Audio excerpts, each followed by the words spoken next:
আসসালামু আলাইকুম রহমতুল্লাহি অবরকাতুহু। সম্মানিত দর্শক, আন্তর্জাতিক অপরাধ ট্রাইব্যুনালে শেখ হাসিনার গুরুদণ্ড হয়েছে, ক্যাপিটাল পানিশমেন্ট, তার ফাঁসি হয়েছে।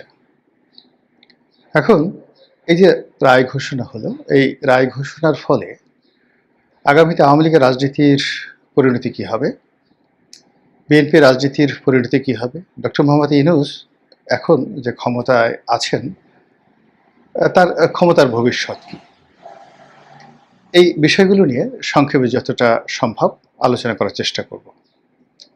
প্রথমত আওয়ামী লীগের কথা বলে নিই।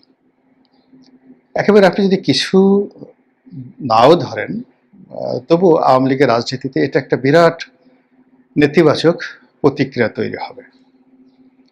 এর কারণ হলো যে আমাদের দেশ শান্তিপ্রিয় মানুষ, এবং আমাদের দেশে যে কোনো একটা মানুষের বিরুদ্ধে যখন একটা সাধারণত থানায় জিডি এন্ট্রি হয়, কিংবা ধরুন যে কোনো একটা মামলা মোকদ্দমা হয়, সেই মানুষটির উপরে এবং তার পরিবারের উপরে এক ধরনের মারাত্মক প্রতিক্রিয়া তৈরি হয় এবং এক ধরনের চাপ এবং তাপ তৈরি হয়। তো সেক্ষেত্রে দলীয় সভানেত্রী, সাবেক প্রধানমন্ত্রী, বঙ্গবন্ধু কন্যা, গণতন্ত্রের মানুষ কন্যা, মানে যে সকল উপাধি আওয়ামী লীগ শেখ হাসিনাকে দিচ্ছে, সে সকল উপাধির উপরে এই মৃত্যুদণ্ডের যে রায়, এটি একটা কুঠারাঘাত। আগামীতে যদি এটি অ্যাপিলেট ডিভিশনে বা কোনো কারণে আওয়ামী লীগ ক্ষমতায় আসলে, কোনো রাজনৈতিক পট পরিবর্তনে যদি এই যাকে বলা রায় চলেও যায়, কিন্তু এর বেদনা আওয়ামী লীগকে কিয়ামত পর্যন্ত তাড়া করতে থাকবে। ধরুন সেই বাসন্তীর জাল পড়া ছবি, মিথ্যা বানোয়াট, কিংবা শেখ কামালের ব্যাংক ডাকাতি, মিথ্যা বানোয়াট, কিংবা ৭৪-এর দুর্ভিক্ষ, যা ঘটেছিল তার কয়েক গুণ প্রচার করা হয়েছিল, কিংবা ধরুন বাকশাল, যে শাসন ব্যবস্থা শুরু করা হয়নি, নীতিগত সিদ্ধান্ত নেওয়া হয়েছিল। তো এই দায়গুলো আওয়ামী লীগ এড়াতে পারেনি। আবার ধরুন এই যে বিএনপির বিরুদ্ধে 10 ট্রাক অস্ত্র মামলা, 21 আগস্টের গ্রেনেড হামলা, হাওয়া ভবন, তারপর হাওয়া ভবনের পর যদি আপনি ধরেন খাম্বা, মিস্টার 10%, এই জিনিসগুলো যখনই আপনি কোনো বিএনপি নেতাদের সামনে বলেন, উচ্চারণ করেন, সঙ্গে সঙ্গে দেখবেন তারা মন খারাপ করে ফেলেছে। অর্থাৎ যে কোনো খারাপ জিনিস এগুলো মানুষ হজম করতে পারে না। তো সেই অর্থে আওয়ামী লীগের অতীতের যে সকল কর্মকাণ্ড, সেই কর্মকাণ্ডগুলোর সঙ্গে বিনা ভোটে নির্বাচন, রাতের ভোটের নির্বাচন, বিনা প্রতিদ্বন্দ্বিতা নির্বাচন, আমির নির্বাচন, এই কথাগুলো যখনই আপনার বলা হবে, সঙ্গে সঙ্গে নাম চলে আসবে যে আওয়ামী লীগ।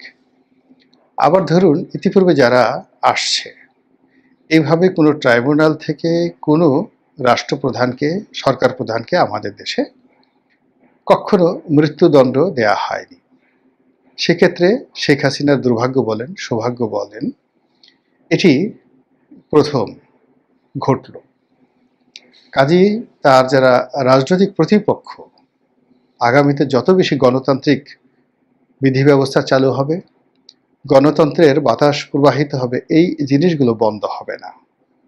বরং প্রকাশ্য রাজপথে আওয়ামী লীগের যারা প্রতিপক্ষ, যদি আওয়ামী লীগ আবার স্বৈরাচারী হয়, আবার ফ্যাসিবাদ চালু করে, আর একটা হিটলার হয়ে ফিরে আসে, আরও একটি মুসলিনি হয়ে ফিরে আসে, এবং আইন করে যদি বলে যে শেখ হাসিনার ফাঁসি হয়েছিল, এই কথা যদি বলো কিংবা চিন্তা করো, আমাদের কাছে মেশিন আছে, রোবোটিক মেশিন আছে, প্রত্যেকটা পাড়া মহল্লায় আমরা AI generate machine set up করে দেব, যেন ওই এলাকার মানুষ কি চিন্তা করে তা আমাদের সেই এআই জেনারেট করা মেশিন রিড করতে পারবে। ফলে ঘুমের সময়, খাওয়ার সময়, বসার সময় যদি তোমরা কেউ একবার চিন্তা করো যে শেখ হাসিনার মৃত্যুদণ্ড হয়েছিল, সঙ্গে সঙ্গে হিটলারের বাহিনী যেভাবে গেস্টাপো মানুষজনকে ধরে এনে একেবারে সঙ্গে সঙ্গে ফায়ার করে ফেলতো, আমরাও ঠিক সেম কাজটি করব। এইরকম যদি কঠোরতা অবলম্বন করা হয়, তবুও এই কলঙ্ক দূর করা যাবে না। এটাই বাস্তবতা। এখন শেখ হাসিনার জীবনে এই ঘটনা কেন ঘটল? তিনি কি এই কাজের জন্য উপযুক্ত? তিনি কি পাপ করেছেন, গুনাহ করেছেন, বা এটা তার প্রাপ্য ছিল? তিনি বা তার পরিবার কি অভিশপ্ত? কেন বঙ্গবন্ধুকে সপরিবারে মরতে হলো? কেন শেখ রাসেলের মতো নিষ্পাপ শিশু তাকে নিহত হতে হলো?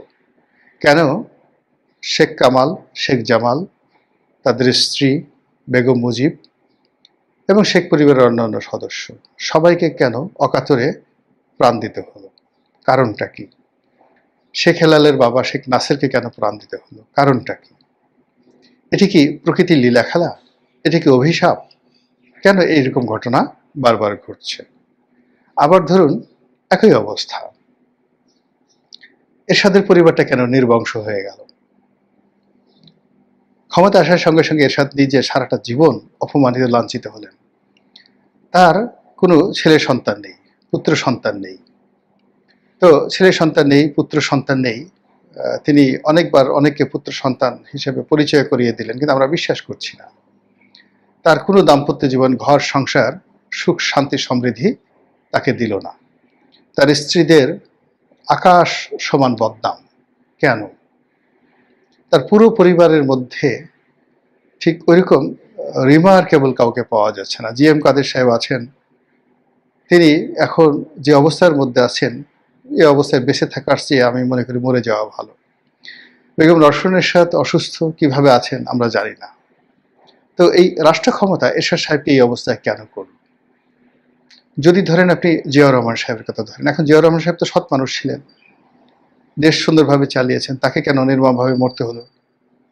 বেগম খালেদা জিয়াকে কেন জেলে যেতে হলো 1/11-এর সময়? আর এই যে শেখ হাসিনার জামানাতে তার জীবনের সমস্ত প্রাণ শক্তি কেন শেষ করে দেওয়া হলো? কেন তারেক রহমান সাহেবকে গ্রেপ্তার করে তার পিঠের হাড় ভেঙে দেওয়া হলো? কেন তিনি বাংলাদেশে আসতে সাহস পাচ্ছেন না? কেন কোকেকে মরতে হলো? এই যে রাজনীতি, বাংলাদেশের রাজনীতি স্বাধীনতার পর থেকে কেন অভিশপ্ত হয়ে যাচ্ছে? এখানে খন্দকার মোশতাক বলেন, খালেদ মোশাররফ বলেন, মঈনুদ্দিন বলেন, ফখরুদ্দিন বলেন, হাসিনা বলেন, খালেদা বলেন, শেখ মুজিব বঙ্গবন্ধু বলেন, জিয়াউর রহমান বলেন, বলেন তো কোন লোকটি রাজনীতিতে এসে কিছুদিন শাসন ক্ষমতা চালিয়ে সুস্থভাবে মরতে পেরেছেন এবং লোকজনের শ্রদ্ধা ভালোবাসায় অভিষিক্ত হতে পেরেছেন? কেন আমাদের দেশে এই ঘটনাগুলো ঘটছে? জাতি হিসেবে আমরা কি দুর্ভাগা, নাকি আমাদের উপরে চেপে বসা যে সকল রাজনীতিবিদ তারা দুর্ভাগা? কেন আমাদের দেশে জর্জ ওয়াশিংটন পয়দা হয় না? কেন আমাদের দেশে জন এফ কেনেডির মতো রাজনীতিবিদ আসে না, যাকে মেরে ফেলার পরেও সারা আমেরিকান জাতি এখনো তার জন্য কাঁদে? কেন আমাদের দেশে বারাক ওবামা হয় না, রোনাল্ড রিগান হয় না? কেন বারবার এই ঘটনাগুলো ঘটে?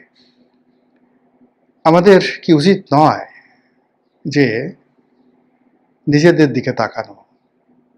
আমরা যারা সাধারণ জনগণ, নিঃসন্দেহে আমাদের মধ্যে এমন কোনো ত্রুটি আছে যে ত্রুটির কারণে বারবার এরকম ঘটনা ঘটতে থাকে। মূল প্রসঙ্গে আসি। শেখ হাসিনার বিরুদ্ধে ফাঁসির রায় হয়েছে, পক্ষে বিপক্ষে বিভিন্ন কথাবার্তা হচ্ছে। এখন এর দ্বারা মানে শেখ হাসিনা রাজনীতির কি ইতি হলো? তিনি কি আবার ফিরে আসবেন, ফিনিক্স পাখির মতো আবার, যাকে বলা হয়, জেগে উঠবেন? আবার বাংলার মসনদে এসে তিনি শাসন ক্ষমতা পরিচালনা করবেন? নাকি তার রাজনীতি এখানেই শেষ, বাংলাদেশের মাটিতে তার কবর হবে না, দিল্লিতে বা ভারতেই তাকে মরতে হবে? আমাদের ইতিহাসে দুই ধরনের নজির রয়েছে। ক্ষমতাচ্যুত হয়েছেন, দেশ থেকে বিতাড়িত হয়েছেন, আবার সসম্মানে দেশে ফিরে এসেছেন। কে ফিরে এসেছেন? মুঘল সম্রাট হুমায়ুন। এবং যদি শেখ হাসিনার জমানা ধরেন, কর্মকাণ্ড ধরেন, তার এই যে বাংলাদেশ থেকে চলে যাওয়া ধরেন, ভারতে তার আশ্রয় নেওয়াকে আপনি যদি তুলনা করেন, আপনি দেখবেন একেবারে মুঘল সম্রাট হুমায়ুনের যে পরাজয়, সেই পরাজয়ের সঙ্গে তার পারস্যে পালিয়ে যাওয়া, পারস্যের রাজদরবারে আশ্রয় নেওয়া এবং পরবর্তীতে আবার সেই পারস্য সেনাবাহিনীর সহযোগিতা নিয়ে দিল্লির সিংহাসন উদ্ধার করা, আপনি মিলাতে পারবেন যে এটা হওয়া সম্ভব। আবার এমনও হতে পারে রেজা শাহ পাহলভীর মতো, তিনি ক্ষমতাচ্যুত হলেন, সারা দুনিয়া তার জন্য বন্ধ হয়ে গেল, তার বন্ধু বান্ধব কেউ তাকে আশ্রয় দিল না। তো সেক্ষেত্রে তিনি একটা হোটেলে, ইটালির একটা হোটেলে, না মধ্যপ্রাচ্যের কোনো একটা হোটেলে যেন খুব নির্মম নিষ্ঠুরভাবে তিনি মারা গেলেন। তো এই দুটো উদাহরণের মধ্যে শেখ হাসিনার ক্ষেত্রে কোনটা ঘটতে পারে? আমার কাছে মনে হচ্ছে যে শেখ হাসিনার জীবনে হুমায়ুনের মতো, বাদশাহ হুমায়ুনের মতো ঘটনা ঘটার সম্ভাবনা খুব বেশি। কারণ হলো তিনি যাদের আশ্রয়ে আছেন তারা তাকে আশ্রয় দিয়েছে ঠিক সেই পারস্যের শাহের মতো। দ্বিতীয়ত, তিনি 1 মিনিটের জন্য বিশ্বাস এবং আস্থা হারাননি। রায়ের আগে, রায়ের পরে এবং এখন পর্যন্ত তিনি তার যে কাজকর্ম তিনি করছিলেন, সেই কাজকর্মের পরিধি তিনি বাড়িয়ে দিয়েছেন। তার সঙ্গে যারা কথাবার্তা বলছেন, তিনি খুব স্বাভাবিকভাবে কথাবার্তা বলছেন। আগের চেয়ে আরও বেশি ব্যস্ত এবং আগের চেয়ে আরও বেশি তার যোগাযোগ তিনি বাড়িয়ে দিয়েছেন। সর্বোপরি তার যারা নেতাকর্মী রয়েছেন দেশে দেশের বাইরে, তাদের যে তৎপরতা এই রায়ের পরে একটু থমকে যায়নি, বরং তাদের তৎপরতা আরো বহু বহু গুণে বেড়ে গেছে। তৃতীয়ত হলো শেখ হাসিনার যারা প্রতিপক্ষ, তারা মনে করেছিলেন যে এই শেখ হাসিনাকে ফাঁসি রায় দেওয়ার ফলে তাদের একটা বিজয় হবে, নৈতিক বিজয় এবং দৃশ্যমান বিজয়। কিন্তু তারা স্থির থাকতে পারছেন না। তারা এখন নতুন করে আবার মব তৈরি করছেন, আওয়ামী লীগের নেতাকর্মীদের উপর নতুন করে জুলুম অত্যাচার শুরু করছেন। আবার অন্যদিকে আওয়ামী লীগের লোকজন সেই জুলুম অত্যাচারকে মোকাবেলা করার জন্য তারা সমস্ত ডর ভয় ত্যাগ করে অনেকটা যুদ্ধংদেহী মনোভাব নিয়ে সামনে এগিয়ে যাচ্ছেন। এর প্রেক্ষাপটে এই গত 2 দিনের মধ্যে কতগুলো ম্যাজিক্যাল ঘটনা ঘটেছে। বাংলাদেশের নিরাপত্তা উপদেষ্টা দিল্লিতে গেছেন, অজিত দোভালের সাথে তার বৈঠক হয়েছে। এর মধ্যে চট্টগ্রাম বন্দরের কয়েকটি টার্মিনাল বিদেশিদেরকে হস্তান্তর করার ব্যাপারে চুক্তি স্বাক্ষরিত হয়েছে, যা নিয়ে পুরো চট্টগ্রাম বন্দর উত্তাল হয়ে পড়েছে। ফলে শেখ হাসিনার জমানাতে দেশ বিক্রির যে ধোঁয়া তোলা হয়েছিল শেখ হাসিনার পক্ষ থেকে, যে আমার কাছে এটা চাওয়া হচ্ছে, ওটা চাওয়া হচ্ছে, আমি দিচ্ছি না, সেই জিনিসটি এখন মানুষের মুখে মুখে ফিরছে। এর ফলে রাজপথ, বন্দর, রাস্তাঘাট সবকিছু আবার উত্তাল হওয়ার সম্ভাবনা দেখা দিয়েছে। সামনে নির্বাচন, সেই নির্বাচনের সময় যত ঘনিয়ে আসছে ততই বেশি নির্বাচন হবে কি হবে না এটা নিয়ে মানুষের সন্দেহ বেড়ে যাচ্ছে। কোনো রাজনৈতিক দল স্থির অবস্থাতে নেই, একে অপরকে তারা দায়ী করছে। বিএনপি জামাতকে স্পষ্টই দায়ী করছে যে তারা আওয়ামী লীগের সাথে নেগোসিয়েশন করছে, তারা ভারতের দালালি করছে। জামাতের লোকজন বিএনপির বিরুদ্ধে অভিযোগ তারা ভারতের দালালি করছে। আবার অনেকে বলার চেষ্টা করছে যে বর্তমান সরকার সেফ এক্সিটের জন্য তলে তলে যে কি করছে কেউ বলতে পারে না। কেউ হয়তো অনেকে বলার চেষ্টা করছেন তারা ভারতের সঙ্গে, মানে ডক্টর মোহাম্মদ ইউনূস ভারতের দালালি করছেন। তো ডক্টর মোহাম্মদ ইউনূস যদি ভারতের দালালি করেন, সঙ্গত কারণে তাকে শেখ হাসিনার সঙ্গে নেগোসিয়েশনে আসতে হবে। তাহলে বোঝার চেষ্টা করুন যে এই যে শেখ হাসিনার বিরুদ্ধে যে রায় দেওয়া হলো, এই রায়ের ফলে আমাদের এই রাজনৈতিক অঙ্গনে বেসিক এবং ফান্ডামেন্টাল কোনো পরিবর্তন হয়নি। অধিকন্ত রাজনীতিতে যে নতুন ইস্যুগুলো তৈরি হয়েছে, যে নতুন অস্থিরতা দেখা দিয়েছে, যে অনিশ্চয়তা দেখা দিয়েছে, যে অবিশ্বাস দেখা দিয়েছে, এবং যেভাবে মানুষ ধৈর্য হারিয়ে ফেলেছে। ফলে কখন যে কি হয়, কখন যে কপাল পুড়ে কার, আর কখন যে কার কপালে পূর্ণিমার চাঁদ ওঠে, এটি একমাত্র মহান আল্লাহ রাব্বুল আলামিন ছাড়া আর কেউ বলতে পারে না। আল্লাহ আমাদের সবাইকে হেদায়েত দান করুন এবং হেফাজত করুন। আসসালামু আলাইকুম ওয়া রাহমাতুল্লাহি ওয়া বারাকাতুহু।